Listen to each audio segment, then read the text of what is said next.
નમસ્કાર, મનોમંથન ન્યૂઝમાં આપનું સ્વાગત છે। સંતરામપુરના ગોઠીપ ગામે આવેલ વડા તળાવ ઓવરફ્લો થવાની વિગત સામે આવતા તંત્ર સાથે શિક્ષણ મંત્રી પણ કામે લાગ્યા। સંતરામપુરના ગોઠીપ ગામે વડા તળાવ ઓવરફ્લો થયાની વિગત મળતા ડોક્ટર કુબેર ડિંડોર સ્થળ પર પહોંચ્યા। ગોઠીપથી ઝાલોદ હાઈવે પાસે આવેલ તળાવ ઓવરફ્લો થઈ પાણી રોડ પર આવતા કામગીરી હાથ ધરાઈ।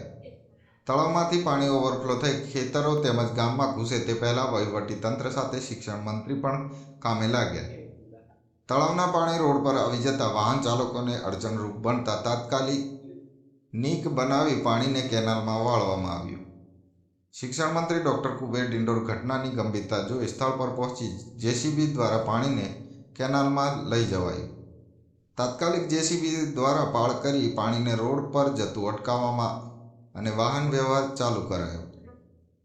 ડોક્ટર કુબેર ડિંડોર નાની સિંચાઈના અધિકારીઓ તેમજ વહીવટી તંત્ર સાથે વાત કરી પાણીનો યોગ્ય નિકાલ કરી રોડ ખુલ્લો કરાયો।